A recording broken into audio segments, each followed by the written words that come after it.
Hello and welcome to the Justin Hamilton podcast. We're doing three podcasts this week. So if you're a little bit confused, rather than just doing the Tuesday and Thursday editions, we are going to be throwing in this bonus one. I've decided after watching the first episode of the new HBO Max series Lanterns, this is something that I'd like to cover. We've done it with The Bear. We've done it with other series in the past. I like to pick up a series and just follow it through. And I thoroughly enjoyed Lanterns, and I thought, well, why don't we do all 8 episodes of this new series? So this will just be you and me hanging out, and if you would like to join in, it'll be something we can do for the next 8 weeks. Now, for those of you who aren't comic book readers or maybe lapsed comic book readers, this new series, Lanterns, is set in the James Gunn DC universe. As you know, he took it over. He folded in his first season of Peacemaker into this new universe, the cartoon Creature Commandos, which was surprisingly quite good. I'm not really a big cartoon fan, but I did enjoy that series. And then the first big movie that came out was Superman, which I saw a couple of times. I thoroughly enjoyed that. Supergirl came and went. I still haven't gotten around to that. I was kind of looking forward to it. Things got a bit busy. And then I thought, it just kind of came and went so quickly. And then I thought, I'll watch it on TV, and I have not gotten to it because I've been too busy seeing The End of Oak Street and The Odyssey many times. The new Spider-Man film.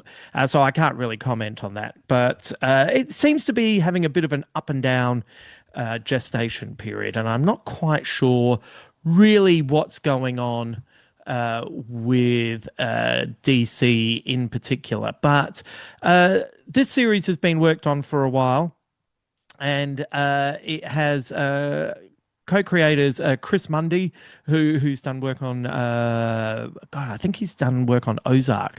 Tom King, who's a comic writer, who the stuff I like of his I really like, and the stuff that I'm not as into leaves me a little bit cold, to be honest. But the stuff I like, I really like. And Damon Lindelof, who big fan of Lost, even bigger fan of The Leftovers. I loved Watchmen. The reason this podcast even exists is because I pitched to Foxtel an after show for Watchmen. I said, this show's going to be big. There'll be heaps to talk about. I know the comic back to front. Let's do it. And they, of course, said no. So I thought, fuck it, I'll turn it into a podcast. And this podcast was originally called Big Squid in honor of that series. And anyway, to be honest, Damon Lindelof is the one that I was the most excited to see working on this show. I'll give you a brief history of Green Lantern. He was a character way back in the 30s. In his first iteration, he was a man called Alan Scott with a magic lantern. His weakness was wood. There you go. No Viagra for that Green Lantern. He was revamped in the 50s, and it was around that time that comics kind of went from fantasy to a little bit more science fiction. The Flash was also revamped, and this new Green Lantern was Hal Jordan, and he was a test pilot who gets picked up in this green glow, and he gets flown to this deserted part of America, and there's an alien who's crashed, and it turns out that he is a Green Lantern, and a Green Lantern is essentially a space cop. There are 3,600 sectors in the DC universe. The Green Lantern is in charge of, or Hal Jordan's in charge of our section, Sector 2814. And the ring can make constructs with your mind. It can allow you to fly. You can make big hands. You can make drills. It's only limited by your imagination. It has a 24-hour charge. And the way you recharge it is these devices that look like lanterns that they put their rings into, and they've got 24 hours of power.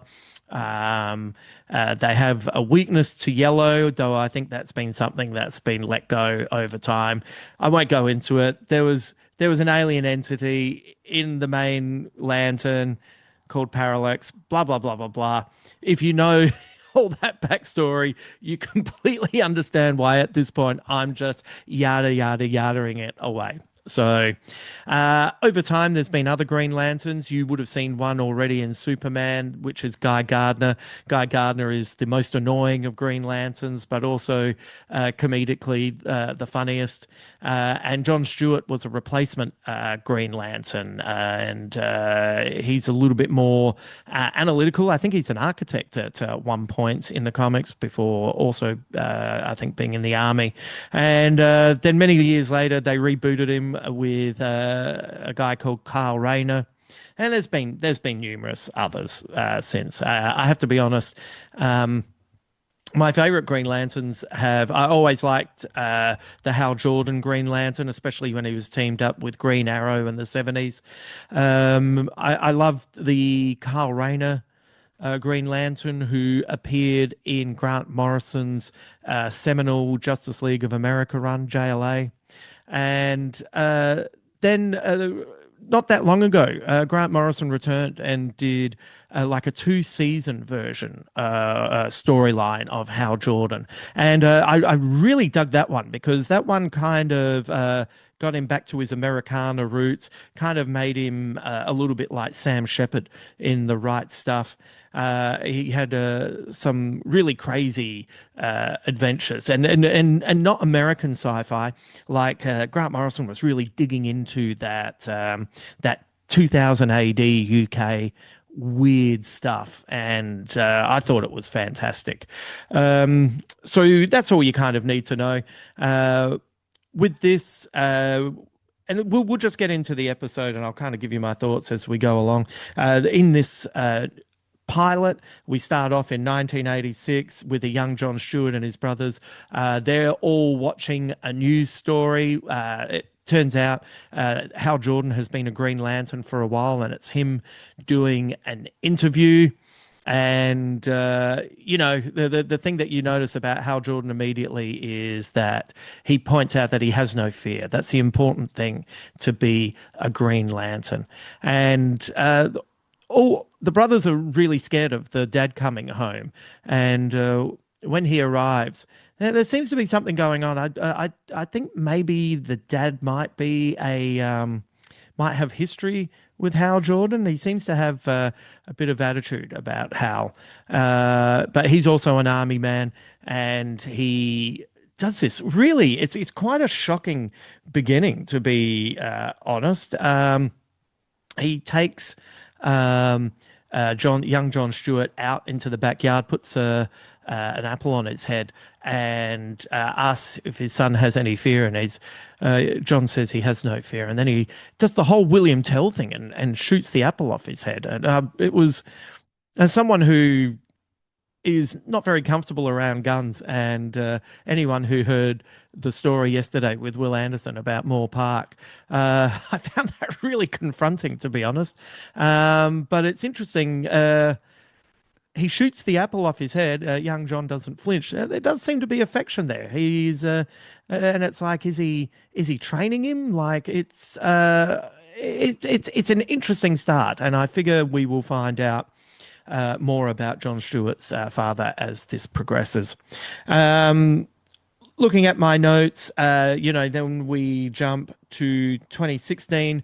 John Stewart is now grown up as Aaron Pierre, who was so good in Rebel Ridge. And he's waiting for Hal Jordan to pick him up, who's running late. Hal Jordan is played by the brilliant Kyle Chandler. I love Kyle Chandler so much, and he is having fun playing Hal as cocky. He stinks of booze. He's quite clearly a pain in the ass, but he's also needling John. And I don't know if it's because Hal's bosses, the Guardians of the Galaxy, have decided that John will be his backup in case something happens to Hal. Normally, there's only one Green Lantern per sector, but for some reason, the Guardians have decided that they need to pick a successor, and yeah, it's interesting. There's an interesting dynamic going on. It's really entertaining. For the couple of months they've been working together, Hal hasn't let John wear the Green Lantern ring. He's gone off somewhere to stop a civil war going on. He's partied. He's hungover. Uh, John Stewart is replying with a lot of, he's a military man, so it's a lot of respectful talk, calling him sir, but there's an edge to it. He's obviously, poking Hal a little bit, and Hal decides, well, if you want to wear the ring, I'm going to meet you at a taco stand 3 miles down the road. And he leaves the ring on the front of the car, rolls out of it, and John has to quickly grab the ring, put it on, and protect himself. And that's pretty much the opening of the pilot. By the time the John Stewart is walking home, suddenly there's a hologram that appears of Hal. John doesn't realize this at first, but it turns out that the ring gets the lanterns to back up their consciousness, almost like, uploading your information to the iCloud, as he points out. He obviously hasn't done this in about 10 years. This is a younger Hal Jordan. This is a nicer Hal Jordan, according to this backup. And obviously there's been some stuff that's happened that has made him the grizzled hero that he is today. Basically, he checks in and he tells him that there it's a very specific sentence. Did I write it down? God damn it. That there's rain in Rushville, Nebraska. And he tells John that he has to tell that to Hal when he catches up with him. By the time he catches up with him, they're having something to eat. There's still that sense of they're not very comfortable with each other. Hal's taking photos with lots of fans. He's quite up for it. Someone asks him why he's not wearing the uniform, and he says, I don't feel like I have anything to prove. It's all very funny. And then John passes on the message, and immediately Hal flies off and leaves John there. So then now John has to go the long way to get himself to the airport and fly to Rushville, Nebraska. By the time he turns up, we meet the sheriff, who is played by the always brilliant Kelly MacDonald. There's hail in Rushville, Nebraska. That's the exact sentence that I was looking for. We meet the sheriff, Kerry Kane. Great comic book name, by the way, Kerry Kane. She just thinks that there's been a shooting. Hal has arrived there because he thinks that there's some kind of alien stuff going down. He doesn't have jurisdiction over humans, but he does have alien jurisdiction. I like the distinction there. John turns up. Hal tells him it's part of his training to see if he would, just stay behind or if he would show some nous in getting there. Hal's convinced that one of the guys that's hung around is an alien. He thinks the people that have been murdered are aliens. And so one of the guy that's been hanging around makes a run for it after John makes a mistake. They manage to apprehend him, and Hal desperately wants to interrogate this man. But the sheriff is like, no. He is not an alien. He's just a normal person, and you're just causing trouble. So John and Hal go to a local bar. Hal makes some money with his Green Lantern ring, which is very funny. You only see the ring being used a few times, and the majority of the times it's used, it's for no real reason. Like, put some goddamn money in, Hal Jordan. But anyway, the two of them, he punches in a song ad nauseum that keeps coming up that is obviously annoying all the regulars in the bar. And Hal and John actually have a conversation, and Hal reiterates how he ended up with the ring, and it's very similar to his original origin. He gets caught up in a green energy bubble, gets dragged to this place, which is where they are now, and basically, it's the alien Abin Sur, who it's the same as in the comics, and he says, do you feel any fear?" And Hal, of course, feels no fear, and so that's how he becomes the new Green Lantern. But the thing is that because Hal has been out there, um, he thinks that it's not a random accident that an alien was in a backwater planet like Earth, and then even going further into minutia in a small town in Nebraska. And so he's been kind of keeping an eye on this because he thinks there was something intentional to all of this going down. Now,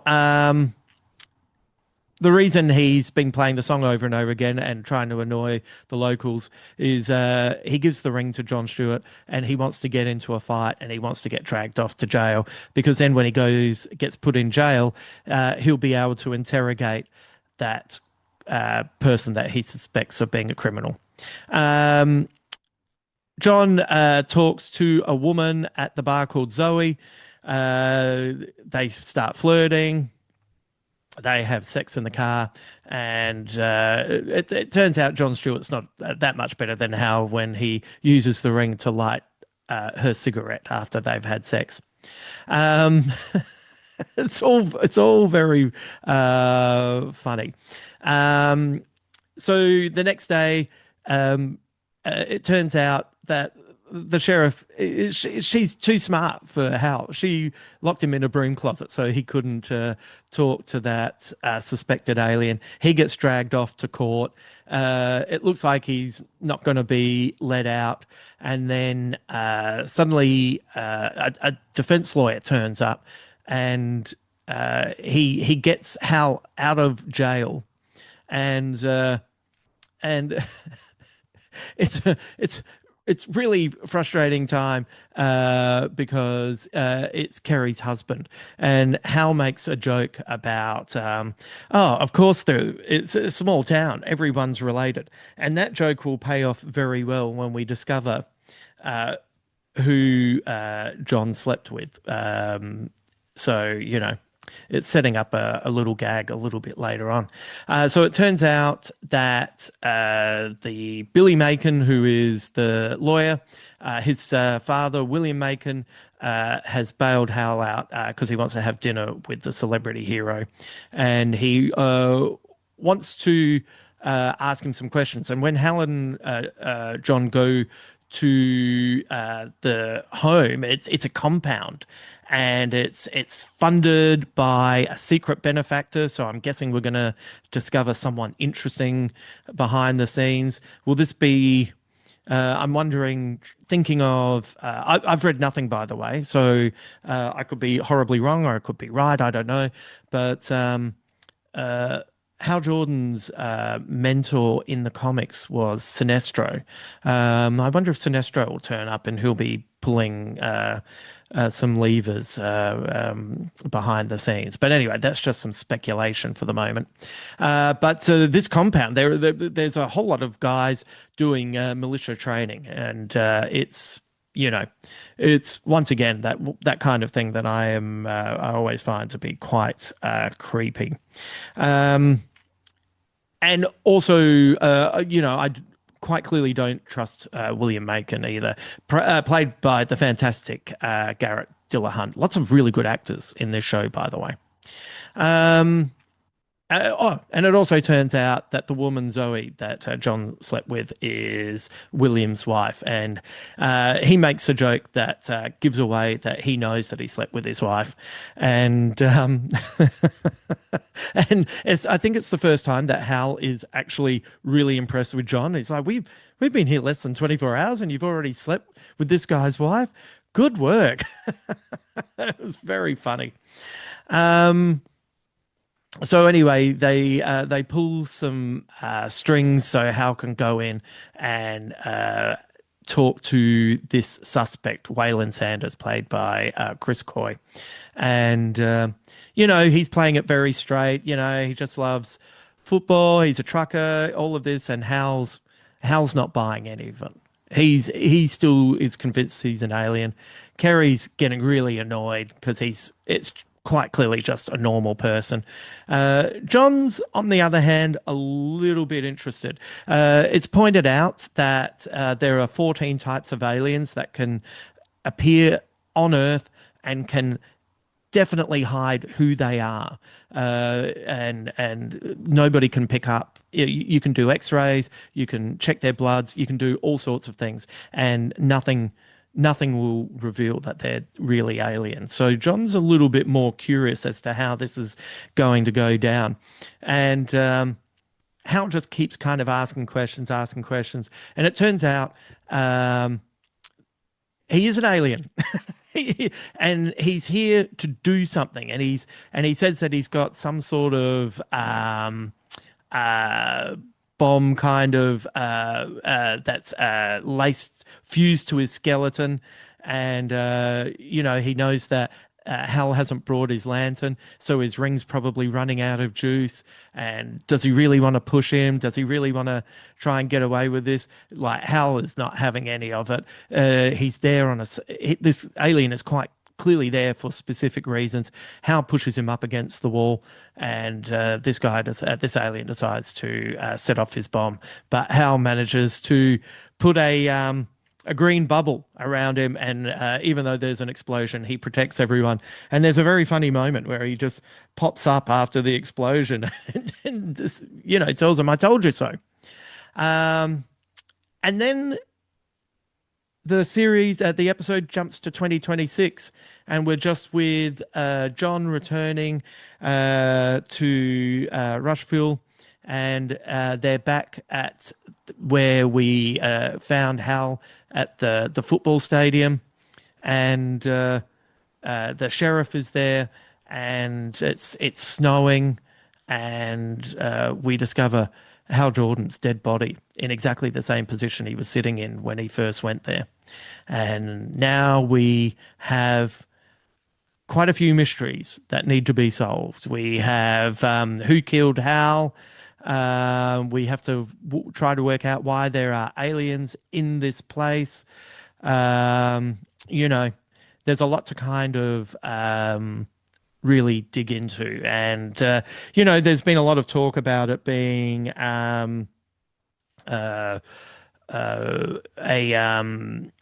True Detective kind of style show. I can see that through the multiple timelines. There wasn't a lot of superhero stuff going on. I have to be honest, I quite enjoyed that. I'm sure there'll be plenty of time for other stuff to go on, but I'm enjoying the lived-in experience. It look very different to the Spider-Man movie, but it just feels grounded, and I quite like that.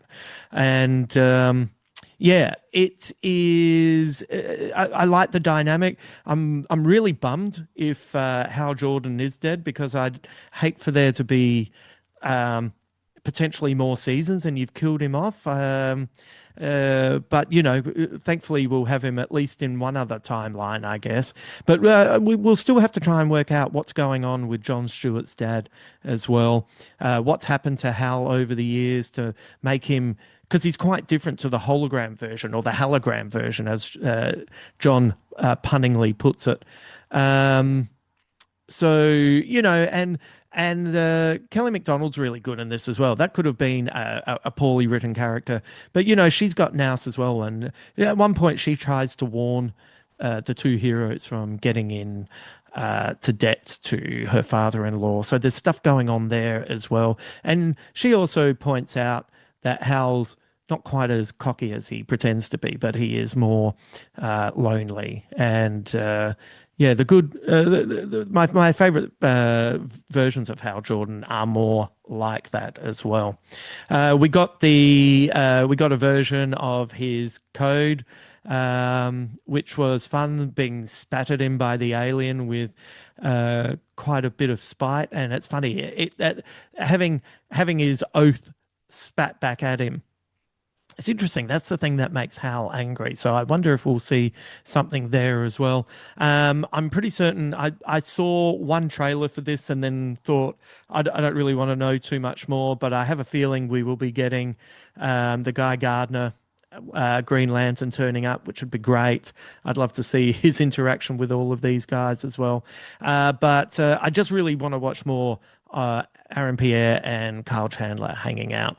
It looks like Rushville's had some damage to it as well. It looks like John drives past what looks like maybe a factory that's burnt down or something. I couldn't quite catch it. I've only had time to watch it once so far. But there you go. They plant enough in this story to draw you in. There's it's it's there's a part of me that kind of wishes that it was Damon Lindelof's show purely, because I think he's very good at getting the drama and the humor into something, and also being able to juggle high concepts. But I thought the pilot was really good. Like, I don't really like to go for star ratings, but I'd give it like a 4 out of 5. I'd give it like a B plus, A minus, kind of hovering around there. It definitely intrigued me. I think it's 8 episodes, which seems like the right amount. And yeah, I'm not going to speculate too much on where it's going, because it's all, just kind of getting us ready. But yeah, if you just like watching really good actors in high concept shows be incredibly charismatic with each other, what a great way to spend the next 7 Mondays. So there you go. That's where we're at. Lanterns, episode 1. You and me, we'll do this for the next 2 months. So I hope you're up for it, because I'm up for it. I'm really up for it. So I think it'll be fun. If you have any thoughts on where it's going, if you are a Green Lantern fan, if you want to speculate on how it might tie in to the greater DCU, send me an email at justinhamiltonpodcast@gmail.com, and we can speculate together. I'll read out some of the best thoughts on the next episode. All right, I will finish up here. Tomorrow, Julian Sheldon, Melbourne musician, is on talking about his career, and also talking about the state of the music scene in Melbourne and what they're trying to do down there. So a little change of pace for you. And over at Patreon, there will be an episode with Adam Richard and I, where we went and saw the new Anne Hathaway movie, and Ewan McGregor in The End of Oak Street. We both loved it. So we do a little bit of raving about that there as well. If you're not a Patreon supporter, and you would like to sign up, all the money that is made there goes back into the maintenance of this podcast. If you head to patreon.com/Justin Hamilton, you can find a tier that suits you, and you can get access to bonus episodes like the one with Adam Richard. You can get one-off film shows. You can get access to live shows that I put on. I'll be all my Patreon subscribers in Adelaide will be able to get into my gig for free on the 25th of September. And even if it's not, if I can't do free, because sometimes someone else is producing the night, I can always do discounted tickets as well. So a couple of tiers there that suit you. So if you'd like to sign up for that, that would be great. All right, I should get going. It is late, and I've got a couple more podcasts to produce for you for the rest of this week. So I hope you enjoyed Lanterns. Let me know what you thought, and until then.